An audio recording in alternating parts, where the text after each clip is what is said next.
Okay, welcome everyone. This is Premier Chess Adult Intermediate.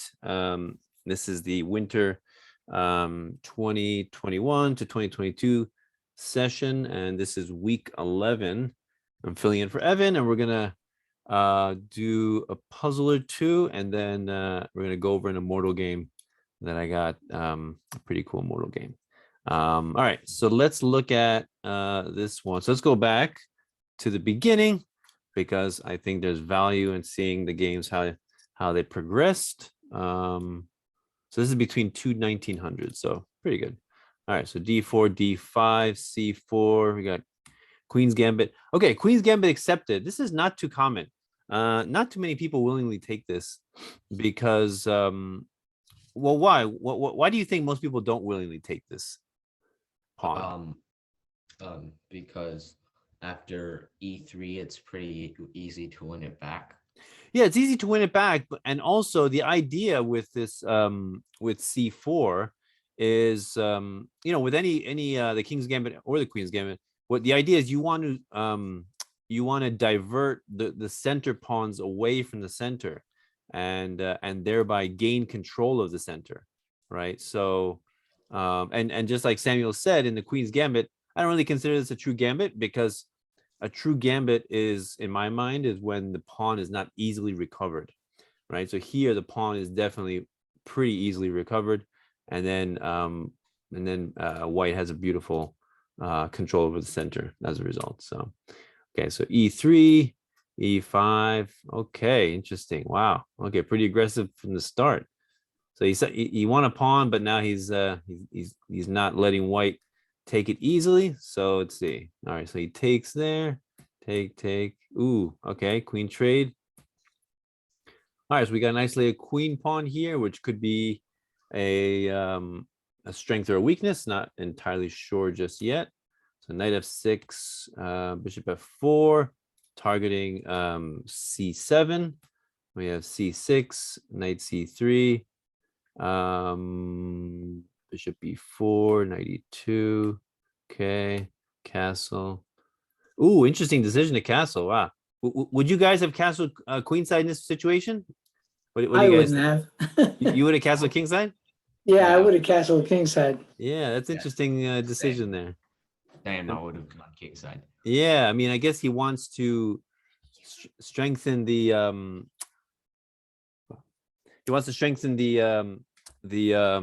the queen, the d4 pawn, and probably push it and try to trade it away, perhaps, maybe. All right, so let's continue. Castle, a3, a5, b4. Ooh, he strikes. Oh, so counterattack. That's interesting. All right. Okay, bishop b3, bishop b6.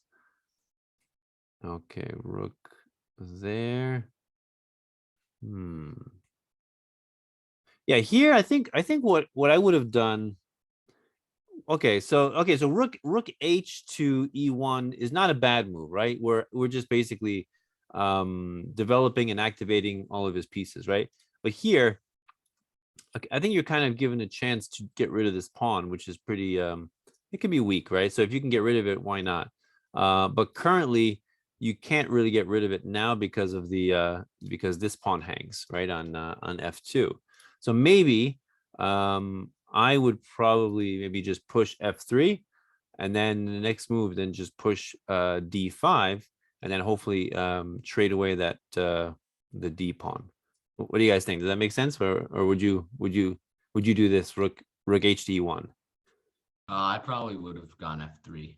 F3, yeah. I think that's a natural next step there. Okay, rook h to e1, a5, f3. Okay, so he does that anyway. Takes, rook d8, king b2. I mean, here, why not? Again, I mean, why not just push it, right? Get rid of the isolated pawn. Also, that's going to weaken the b5 pawn if he takes, right? So that seems like a fine move to me.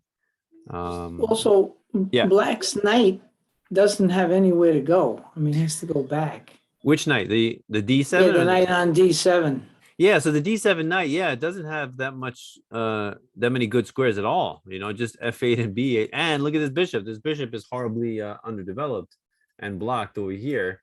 So he needs to move this knight to develop his bishop. So yeah, black's got some problems with that. So I'd say take advantage of that. I mean, maybe he didn't push, maybe he was expecting the rook to come down and trade away some pieces that way.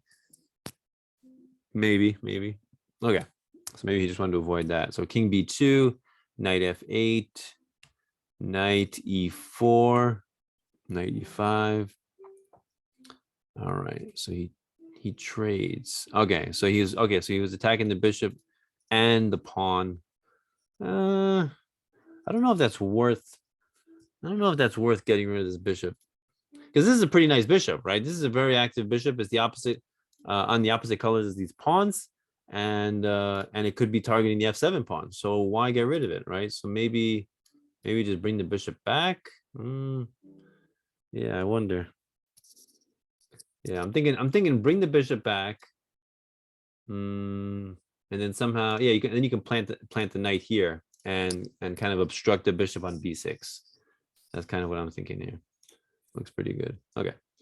All right. So he takes. All right. So now it's kind of equal position now. Okay, so knight c5. All right, good move. Bishop f5, knight c3. Ooh, so it looks like one of these pawns are going to fall. Okay, takes.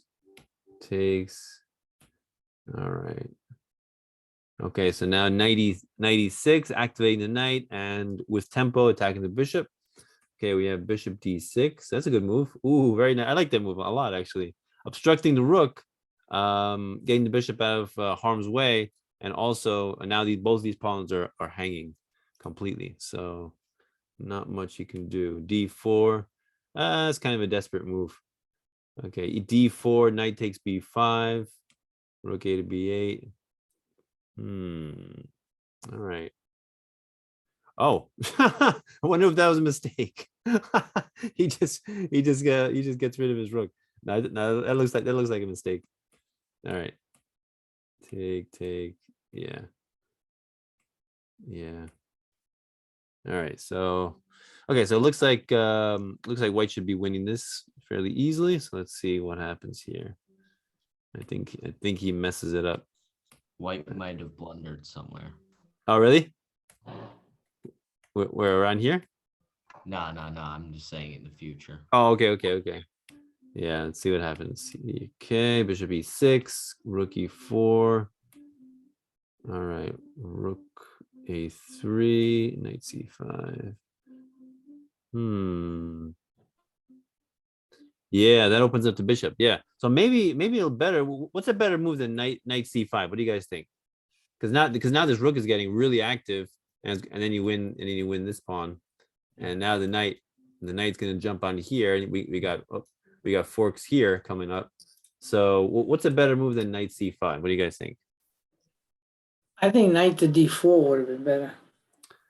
Knight d4. Well, same thing. He goes rook a2. So the idea with moving the knight is you're opening up this bishop.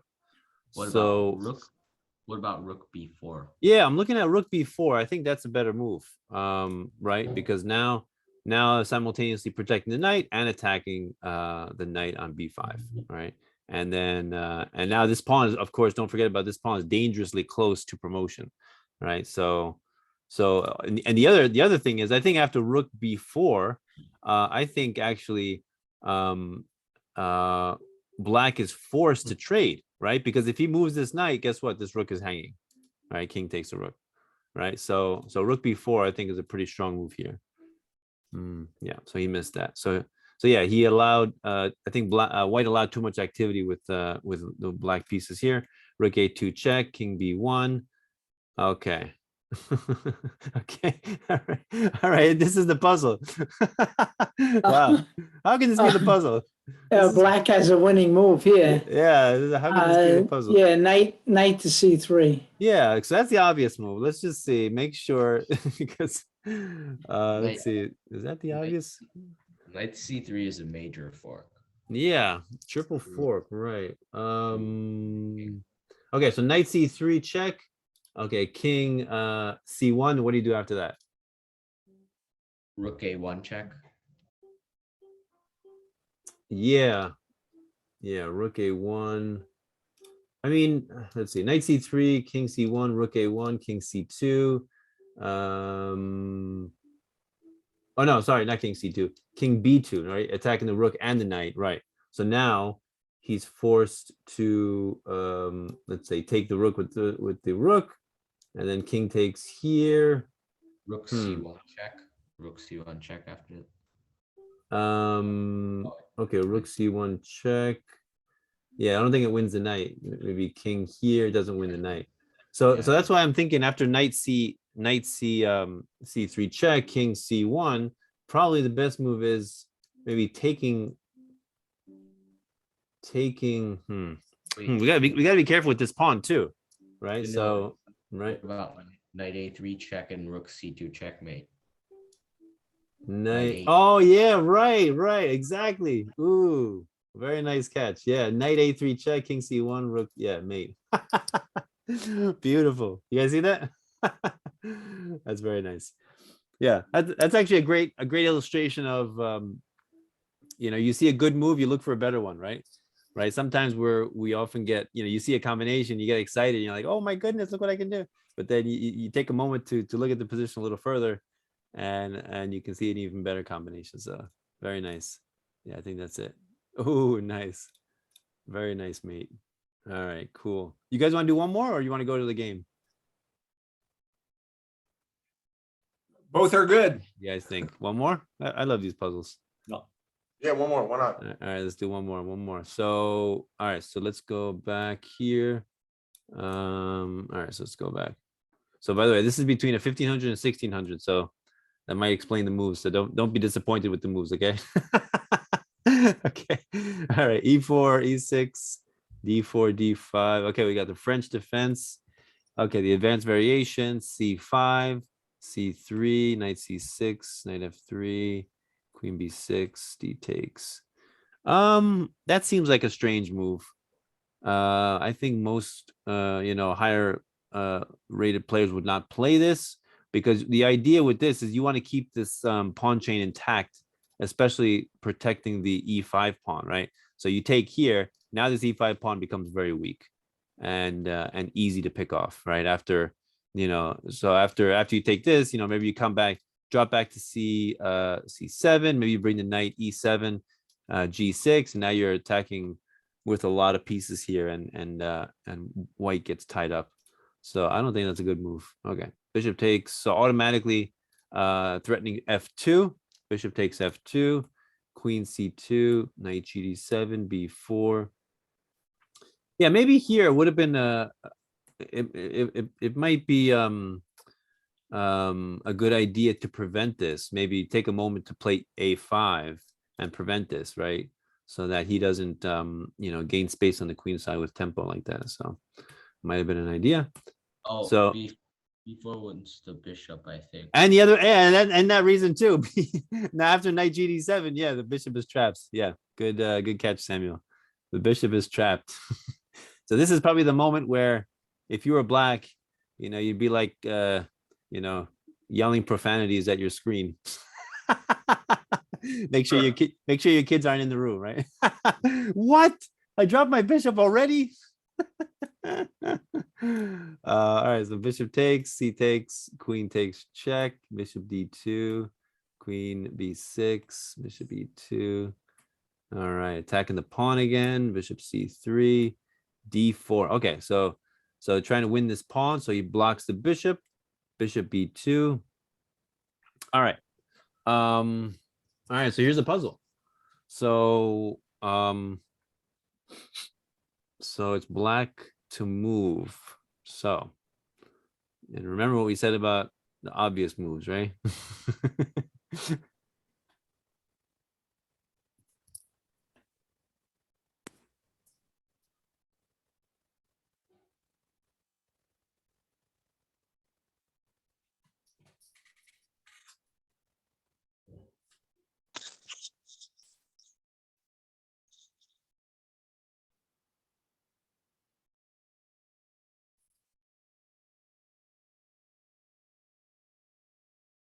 What about knight b4?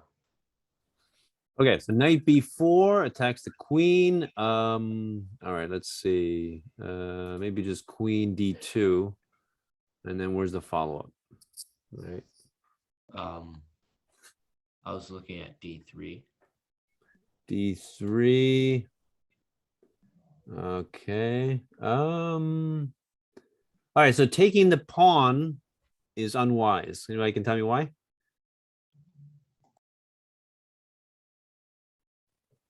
Bishop takes pawn, knight takes pawn, queen takes bishop. Yeah, queen take. Yeah, you end up winning the bishop on b2. Good. So the best move would be bishop to bishop to d1, right? Because now he's threatening knight c2 check, right? So Could you still do knight c2 check? um Because bishop takes c2 and queen takes b2. okay. All right, so knight b4, queen d2, d3, bishop back, knight. So bishop takes, queen takes here, you're saying, right? Yeah, Ah, interesting. it comes with tempo on the rook. Yeah, that's true. Interesting. Yeah, I was actually looking at knight f4. So this is attacking the unprotected pawn here and also threatening d3, which would be a fork, forcing him to take, and then you win the bishop here. So I don't know which one is more clean and more forceful. I wonder if, because this one, if you go knight b4, he does have this check here. And then, but then you block maybe bishop d7, maybe come back. What do you guys think? Knight f4 or knight b4? What do you think? What do you think is more forceful?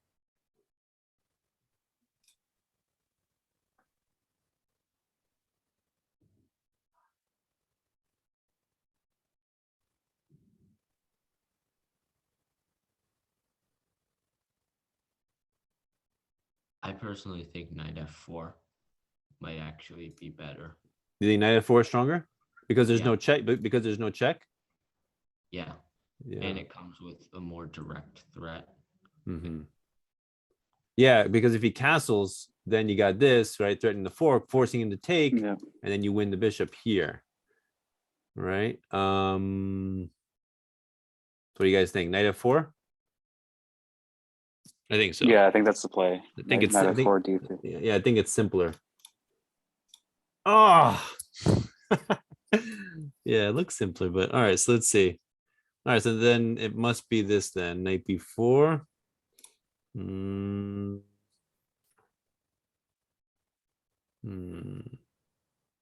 Or maybe just starting with d3. That's interesting too, because if you could start with d3, he's forced to take with the bishop, and then you just come and you fork the queen, the bishop, and then yeah, right. What do you guys think? Yeah, I think d3. D3 immediately, right? Right. So then, yeah, d3, bishop takes, knight. If he goes here, queen a4, bishop d7. So it doesn't really work. He's gonna have to come back to b3 anyway. Takes, and eventually win the bishop. Right? Right? What do you guys think? Make sense? Yeah, Show us. I think Yeah, so. but Yeah. why there didn't the you go. computer like the knight f4? Yeah, I agree. I agree with the computer. I agree with this position that that d3 is a little stronger, right? Because that's an immediate fork, right? That's a little bit stronger. And then knight, yeah, right, straightforward. Okay, cool. Very nice, very nice. All right, so let's look at this Immortal game. So I have one. This is a recent one. Between Polina Shuvalova and Anna Afanasieva, 2019. So let's see what happens here. So, okay, we have E4, C5. We got the Sicilian, D6, D4 takes, exchange variation, knight F6, knight C3, A6. See, I keep getting confused. There's so many Sicilian variations. Is this the Nador variation or like the Sveshnikov? Anybody know? I'm pretty sure this is the Najdorf. Najdorf. Okay, cool. Yeah, I don't even know, but okay, one of them. All right, so a6, bishop e2, e5. You know, this move always seems like a weird move to me for black because you're immediately creating a backward pawn here. And it just seems like, why would he willingly give himself a backward pawn?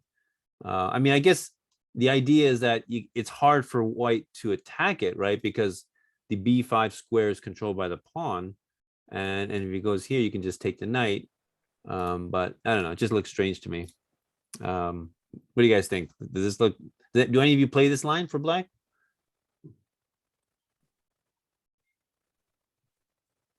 No, seems strange to me.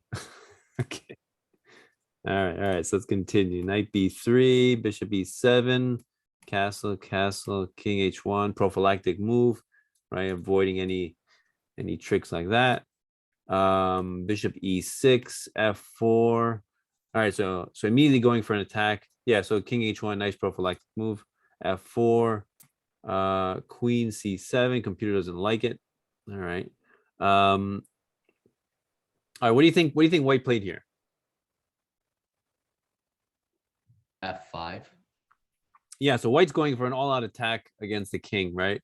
So pretty direct attack. So yeah, advance and gain space and attack at the same time. f5, bishop d7. All right, how did white continue? What do you think?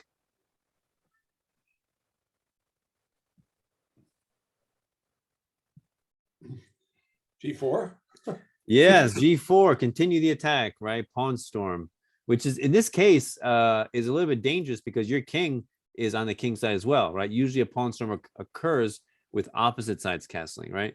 But sometimes people do it like this, same sides castling, and it is a little bit risky because you're opening up your own king as well. So g4, bishop c6. Okay, bishop f3, blocking, protecting the pawn. h6. All right. All right, what do you think white did here?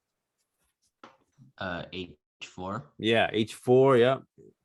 Just continuing the attack. h4, knight h7. All right, what would you do? White to move.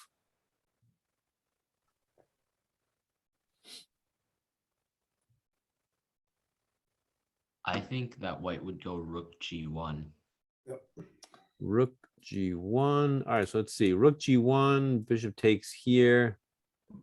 And now it seems like the attack is kind of slowed. I would have pushed the G pawn. Yeah. So that's what happened. That's what she did. She pushed g5, right? And sacrificing pawns to open up lines, right? Very nice move. Open up to g5 specifically. H takes g5. Now he went rook g. Now she went rook g1. And now black's getting greedy here. G takes h4. Probably not a great move. Opening up your king for the rook. Not a good move at all. Bishop h6. Actually, computer hates this move. So the computer recommends actually bishop h5, probably making way for the queen to come to g4 and threaten the direct mate like that. Yeah, but okay, bishop h6. I mean, it looks like a fine move, you know, targeting g7 twice. So to me, it looks like a fine move. Okay, so bishop f6, queen d2. Okay. So king h8. So tell me why did black go king h8? What was white threatening here? What if it's white to move? What is the best move for white? Rook takes g7 check, then queen g2. Rook takes g7 check. Okay. Yeah. And then queen g2. Okay, maybe she can go f6, right? Open up here. I mean, I was thinking about bishop takes g7, bishop takes queen h6, and then if f6, then you go rook takes, queen takes, then you bring the other rook and you win the queen. right? Everybody see that? Do I have to play the moves, or you guys see that? What do you think? Yeah, I see that. Yeah, you see that? Yeah, it's pretty. I think it's a pretty nice combination.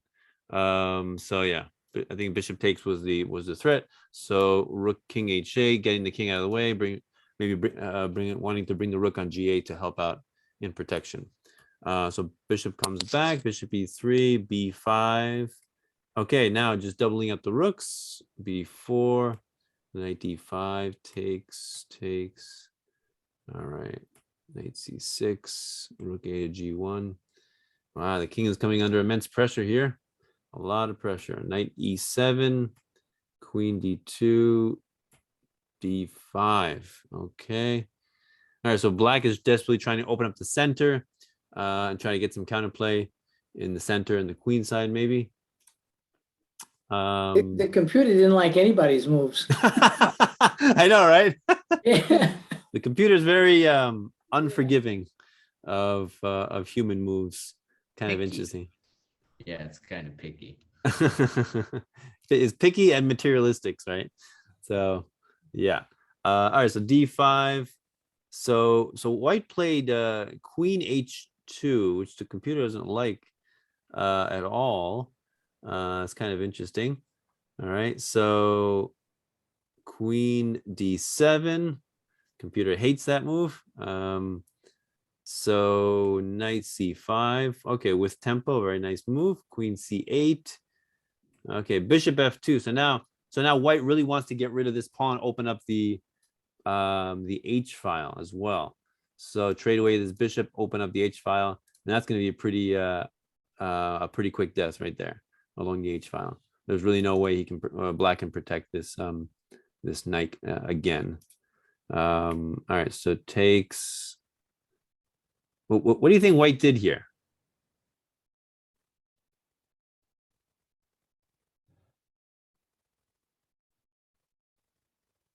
I think you should take it. White should take the pawn with the knight.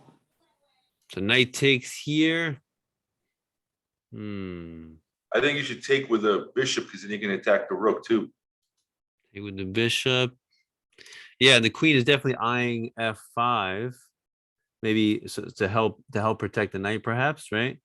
But then again, knight takes also to try to get rid of the bishop is an interesting idea. Right. So, but then again, if you go knight takes, queen takes, you can't take this. Let's see, can you? Oh yeah, because of queen takes f3 check first. Yeah, queen takes f3 is check. Oh, there's Leonard. Yeah, queen takes f3 is check. So yeah, so here, actually here, white didn't play knight takes e4 or bishop takes e4. So what do you think white played here? Did he play rook takes g7? Nope. Not rook takes g7, bishop takes. What do you think white played here? Hey, Leonard.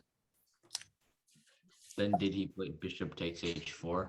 Yeah. So the idea was to open up the h file, right? So so white paid no attention to this pawn here, attacking her bishop. So she took bishop takes h4, immediately threatening bishop takes, and maybe bring the rook over h4 and delivering a quick mate there.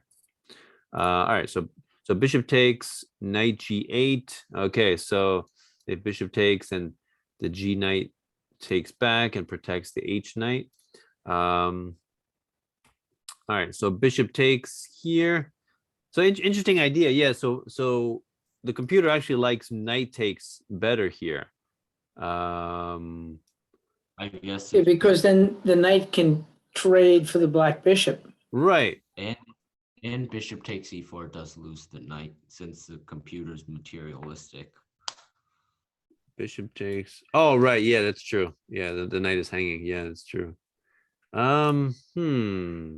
Yeah, so knight takes. If knight takes, let's see, queen takes. And now how do you break through? You know, because now the queen's attacking the bishop with check, and that's annoying. So, you know, what do? You take here, take. And now it seems like black is okay. right? I mean, his rook is gonna lose, is gonna be lost, but for the What most about part. What about bishop e4? Oh, nice. Yeah, nice one. Okay, that's a winning move. Yeah, right there. That's a winning move. Bishop e4. Yeah. All right, cool. All right, good. Very nice, very nice eye.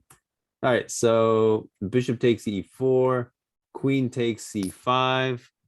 All right, what do you think white did here? What do you think? I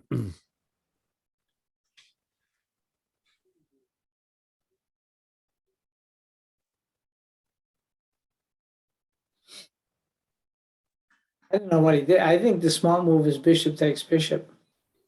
All right, so take the bishop here, knight takes, now what? Oh, you want to take this pawn? Right. So if you want to take this pawn, Rook let's see. g8. Yeah, rook g8. Yeah, and he's gonna trade away rooks. Yeah. Yeah, it's not what he did. All right, what else? What else do you think white did? So after queen takes c5. Did he play rook takes g7 now? No, not rook takes g7. Although that is coming up though. Yeah, definitely a sacrifice here.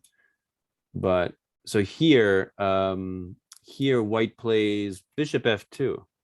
So basically clearing the h file for the queen, and we're gonna see some fireworks here. So now the bishop, the queen drops back to e7. Okay, so now what do you think white played?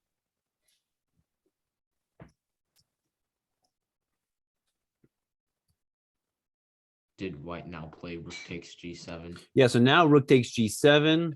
So what was the idea behind rook takes g7? Rook takes, bishop takes, now what? What's the F- idea? f6, I guess. Or- No, f6, and then knight takes, and now everything is Right. is safe. So Right. what was the idea?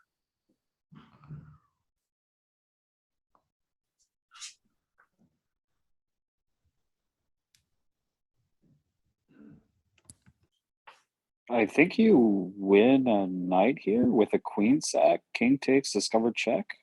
Yeah. So the idea with the bishop e4 is to open up, and actually also rook takes g7. So we want to do what's called a clearance sacrifice, right? We want to clear this b1 to h7 diagonal, right? So rook takes g4 lures the bishop away, and then queen takes h7 brings the queen, bring the king onto h7, so that f6 becomes a nice check. Yeah, beautiful. And f6, not only is it a check, but it's blocking the queen, so the queen can't enter and protect, right? And of course, black is Good. forced to go king h6 because why? What happens if king h8? Oh, Oh, f wow. takes g7. F takes g7 is a beautiful mate with a pawn. That's pretty beautiful. I like that. So yeah, so black's forced to go king h6. Now what do we do? Bishop e3 check. Bishop e3 check. Very good. King h5. Now what? Bishop f3 check. Yeah, this is the power. This is the power of the bishop pair. Very nice. Bishop f3 check. King h4, and then bishop f2, and black resigns because why? King h3, bishop g4. Yeah, bishop g4 is mate. Beautiful mate. Very nice. So we had a rook sacrifice here to decoy. So I would say that's like a decoy sacrifice, decoying the bishop off of f6. Then we had another queen sacrifice. I would say another decoy sacrifice. So the king comes to h7. So we have a discovered. So that would be so then we have a clearance move here, opening up the bishop, and then with the bishop pair, drawing the king down to deliver a nice mate. Yeah, beautiful Immortal. All right, so let's do another Immortal game. Let's see. So Danilo, I just not to interrupt. I just want to say hello to everyone for a Oh, second. Evan, how you doing? Yeah, welcome. Yeah. Yeah, so I'm down in Florida. I was actually playing the amateur team South this past weekend, and I'm actually at an event at my friend's apartment. I'm literally in his building right now, but I just decided to step away for a second because yeah, it's the last class, so I actually wanted to say hello, but also kind of give like just a little bit of like a word of wisdom, let's say from like the tournament. So one thing, and I think I've talked about this a little bit before, but there's a lot of psychology in chess, in terms of like playing high-rated players, low-rated players, playing people, in many different, like aspects, right? So, for instance, in the last game of the tournament, I'm playing someone who's, low rated, actually around a lot of your rating. He's like 1805, I think, to be exact. So yeah, like just technically above like the threshold of this class, but look, he's someone that I'm a lot more experienced against. Before playing him, by the way, I played 2 masters back to back, who are actually a little higher rated than me. I beat one of them and I drew one of them. So I was having like a pretty good tournament. It was also a team tournament. My team was like doing okay. But even if we won, well, we did win the last match, but we weren't going to win a team prize. But I was actually going to win a board prize, potentially. I had 3.5 out of 4 going into the last round. And if I won, I likely would have got the board 2 prize. So I was like sort of thinking about that. And sure enough, look, he played this Caro-Kann exchange variation, which I actually drew the master in round 4. And I happened to like, I don't think I've ever played like 2 exchange Caro-Kann back to back, but it just happened to. So sure enough, he, as predicted, doesn't know it, as well as the master, and I did get like a slightly better position out of the opening. But okay, at one point I got a little careless, which is unfortunately, easy to do, when you have like a, better position, you're playing someone a little weaker, it's a last round situation. I'm also thinking about a little distracted about like what I'm doing after the tournament. And I let off my guard a little bit, and sure enough, I made a fairly simple blunder, to be honest. And I offered him a draw, and basically I'm losing a pawn by force in an endgame. And sure enough, within about probably 30 seconds, he accepted the draw. And honestly, I'm just like, a little lucky, essentially. But look, what's the one reason he accepted the draw? What's the one reason? Because you're higher rated. You're higher rated than him. Right, I'm higher rated. He sees, I'm master. Actually, my USCF right now is 2175, so maybe you can do I was a master or not. But nevertheless, so a couple hundred points higher rated than him. And that's it.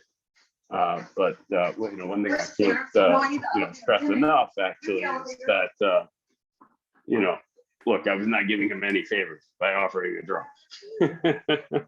But I will say, like, I've had this quite a bit with like 1800s, 1900s, even 2000s playing against me.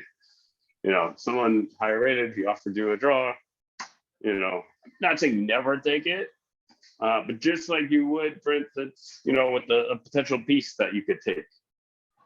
All right, I'm not saying so. Like for instance, actually in round 3, I was playing a master. He fell for basically he made a relatively simple blunder in the last round in the opening. And I actually spent like a long time, like a good like 10 or 15 minutes on the move, just making sure that like there was nothing I was missing. And like sure enough, there was nothing I was missing. And I went up on pretty easily in the opening. I did actually mess up a little bit at one point, but for the most part, I was winning all along, and it actually took 80 moves to win the game, but I eventually did. But I was actually planning on showing it until I told Daniil to teach tonight. But and I know that's in the next session I'll go over it. So hope to see you all do that. But yeah, so that's one thing that I was thinking about, and look, chess psychology is huge, right? So really just treating any opponent you play like you 50 points higher rated. That way you give them a little bit of respect, not a lot of respect. And like put it this way, I guess what it comes down to is if you wouldn't agree to a draw to someone a couple hundred points lower than you shouldn't take a draw in that position against someone higher. So does anyone have any questions about that? I have a question. If a guy draws you and he's hundreds of points less than you, doesn't his rating go up? So a few things. One, not that much, right? He probably gained around 6 or 7 points, something like that. If he ended up winning, which by the way is like, again, a good chance, it would be a lot more than that, right? Secondly, again, right, I'm not giving him a favor, right? Like, no way would I offer a draw, even in an equal position against a lower rated player. I'm being like as transparent as could be, right? If I offer you a draw, no offense, you're dead lost, right? It's just true. Look, someone like Danilo, right, is literally one of the people that I consider like the closest in strength to me. Truly, I'm just talking objectively. Okay, maybe I'd offer a draw in an equal position. I might, just if I'm tired.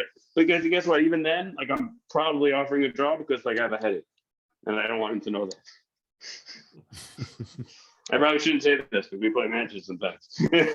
But like literally, right? But seriously, there's a reason, right? I'm offering a draw because I'm not that confident. Yeah. And then the third thing is like, look, the one thing I can't stress enough about rating is like if you do all the right things, then your rating will come. Right? You're not going to. I mean, I actually have one friend in Boston, where I used to live for several years. She's around 1900, and literally every single time she's like in a better position out of the opening, she'll offer a draw against a higher rated player. Right. And by the way, her husband's a grandmaster, so like her openings are actually pretty good. She also actually learns it than I am separately. But I've told her this so many times, right? The reason you're not like in the long term getting better, right, just by having all these resources, is every single time you have an advantage, you're offering a draw. Will you maybe gain 5 or 10 rating points here and there? Sure. Right? But at the same time, you're not going to really improve. Right. So yeah, like long term, like you're not going to improve that much that way. Yeah. So she's offering a draw out of fear, basically. Yeah, she's offering and she's thinking like, oh, my opponent's a little higher rated. Maybe I'll get a draw. I'll get my 5 points. Yeah. But again, you're not. Think about it like this, right? You're not going to get a job just because it pays like decent. Okay, you're going to get a job because it's the best one you can get. Right. Yeah, I think it's a decent analogy, actually. And also like, look, like me personally, I've drawn 13 grandmasters now in tournament chess. Don't get me wrong, I think that's a decent feat. I've yet to beat my first grandmaster. Like that's something that I actually like really want to do. But like, okay, like the draw, like, don't get me wrong, they're good results. But are any of them like that like amazingly impressive? Objectively, no. You know, especially like, you know, I remember a game I played against Grandmaster Michael Rode a couple of years ago. I've drawn him actually a few times, and some of them are better than others. But I honestly, I remember very closely the last game I played against. I think it was the last game I played against him. And honestly, I got a worse position with white, like out of the opening. And like I was losing at one point. Like I did like some good defense in there, but look, ultimately, I held my own and I drew. I wouldn't say it was the best game I played. So, yeah. And those draws against Alright. grandmasters were like they're like 2 hour and 40 moves games. Most of them were in rapid. I think I've drawn like one or two in like classical. Wow, that's not Yeah. easy. That's not easy. Yeah. All right. Well, if there's no other questions, I will let Danilo continue doing his thing. Thank you. All right, good to hear from Yeah. you. So just as a reminder, everyone, we're starting up again. I believe next week actually. So Yeah. hope to see all of you there. Yes. So no week break, right? You're going straight into the next session. Yes. Yeah. So bye everyone. All right. Have a good night, Evan. All right. Some words of wisdom. All right. So we got actually we got 10 minutes left. So why don't we do another puzzle? What do you guys think? Is that fine with you guys? Let's do another puzzle. Yeah, Yeah, that's sure. fine. Let's go here. So let's go back and see this game. So we got E4, D6. So get knight F3. Whoa. See, look, when black plays D6, I assume he's going to go G6 and bishop G7. I think that's the Pirtz defense, and that just seems the most natural. And then maybe knight F6 castle. But E5 to me just seems really unnecessarily passive, right? Blocking in the bishop here. I don't know. It just see. What do you guys think about this for black? Does anybody do this for black? I don't like this situation for black. It's too not that much freedom, not that much scope, especially for the black bishop. So all right, so let's see. Bishop C4, knight F6. Yeah. Right. So immediately attacking on F7. All right, so D5 takes. All right. I think isn't this a situation where the fried liver attack happens, right? Knight takes F7, king takes, queen comes out here, F3. In order to save the knight, you got to go king E6. Yeah, right. I think this is the fried liver. Yeah. All right. D3. Okay, he doesn't do that. All right, F6, knight E4, knight C6, castle, bishop C. All right. Okay, so he just drops his bishop. By the way, this is a 1600 and a 1700, so maybe that explains the moves. But that doesn't really explain the moves. So bishop C5, he drops the bishop. He didn't see it. C3, bishop B6, B4. Oh my goodness, he drops this knight now. Oh my goodness. Drop knight. Uh-oh. Oh my goodness, what a game. Queen B3. All right. Maybe he can claim it was a mouse slip. I don't know. Yeah, this must have been a speed game because maybe. people at that rating shouldn't have made that many mistakes. No, actually, this is a 10+0 rapid game. This is not a speed game. Yeah. That's surprising. Oh, All wow. right. Well, all right. Things happen, I guess. All right. So knight BD2, F5. All right. Knight C5 takes. All right. Fork. Check. C6. Bishop B2. Knight takes. All right. That hangs a pawn in play. That just hangs. up. Yeah. So here, E5 is hanging. So I was No. thinking he's gonna go Queen C7, but White does have this Knight D6 check, which is annoying. On B6, you get to play Queen takes C6. Oh, right. B6. Yeah, right. That's true. Also, yeah, good point. B6. Okay. He misses that. All right. Knight takes B5. Yeah, here. Yeah, queen takes is pretty strong, actually. That's very strong. Bishop can't come back because the knight hangs. So the queen, if the queen blocks, then the rook hangs. That's definitely annoying.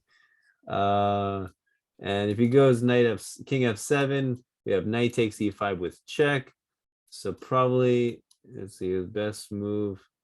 What would be his best move? Yeah, king f8, king e7. But then he's got maybe then white probably takes the b pawn, and then now the bishop can come in on a3, attack the king along the diagonal, and that's pretty nasty. So yeah, it should have been over by then. All right, so knight takes e5, b5, queen c2, castle, knight takes, queen c7, knight d4, bishop c8, bishop a3. All right, knight takes. All right, so white is just cleaning up the queenside pawns pretty well, and now has these clump of connected passed pawns here that should decide the game fairly easily. Let's see, queen c6, knight d6, rook e6 takes. Wow, look at that! These pawns are just disappearing one after the other. All right, so now he's threatening a discovery here with the knight. Knight d4, queen e8, takes, rook Wait. f. Yeah. Queen 6 was a blunder since knight d4, right? Wait, say sorry. it again. Queen takes was blunder because of what? Oh, sorry. Bishop b7 was a blunder, right? Since knight d4. Let's see, bishop b7. Yeah, I guess he really wanted to do this discovered. Yeah, so takes. Yeah, probably. All right. So what would be a better move here? What do you think? Instead of bishop b7, what do you guys think? I think that if you wanted to checkmate, you might want to try knight f4 right away. Knight f4. Yeah, I like that move. I do like that move. Yeah, that threat's made immediately. He can go knight e3, and you can't really take the knight because f takes and the queen's covering g2 still. What about But then bishop? black can bring the bishop to b7. So Yeah, it's all an right. extra threat. All right, so let's see. Knight here, rook takes, pawn takes. And you're saying in this position, bishop b7? No, right after knight. If black brought the knight to f4, And then knight then you e3? can bring the bishop. You can give the Oh, then- knight away. Okay.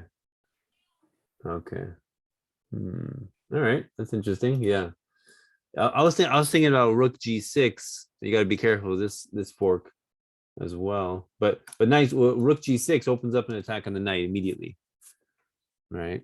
So that's nice. And that's interesting too. All right, so bishop e7, knight d4. Okay, takes, rook fd1, queen g6. All right. Okay, knight f4. Rook e2. Okay. All right, so I guess so white is ahead. White has had a good amount of material, a bunch of pawns, and he's also ahead the Rook. exchange. Rook Right. f9. Say again? If we go back a minute, Yeah. the black knight could have taken the pawn on f3 from this. Oh no, it wasn't there. All right. Yeah. I thought it was in position to take it. So here he took the rook. I think that's premature though. I don't think that's necessary to take the Why rook. wouldn't you just use the bishop to take f3? Yeah, that's what I was looking at too. Yeah, Yeah. the pawn is pinned. Why not take? That's what I was looking at. Yeah, that's a Yeah. free pawn. Yeah, very nice. And now we're increasing pressure on the g2 pawns. That's a nice move. Yeah. So this is the other thing that I see a lot of beginners do is they when you see you can take material, they take it, but sometimes you got to maintain the tension as much as possible. I like to say when you maintain pressure, people crack under pressure, right? So And then you take the rook with the bishop. Yeah, and then you're attacking. Yeah, then you're attacking the rook twice. Yeah, definitely. That's a nice move. All right, so knight takes, rook take, queen takes, rook e8. Queen f2 takes. All right. All right. So now let's see. Now black. So now white's ahead 3 pawns. Okay, 3 pawns. Queen f1, queen d2. Okay.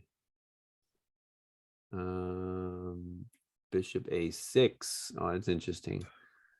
And now threatening the queen, a discovery. Okay. Rook d1. Okay. All right. So here's the puzzle. So black to move. What do you guys think?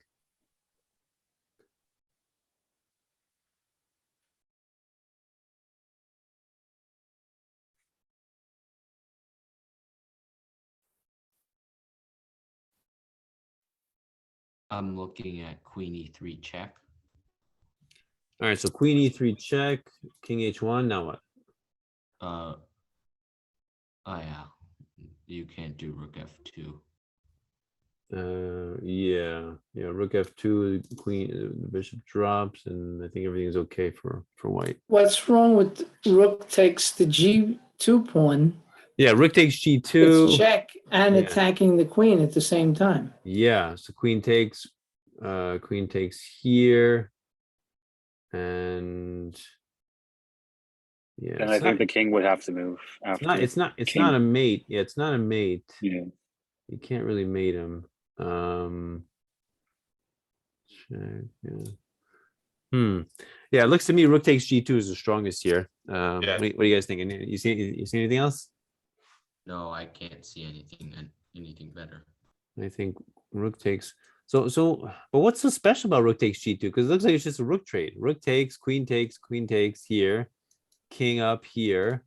Then what? Right? Then you go what? Queen e2. Maybe he goes king g3. Go. You know?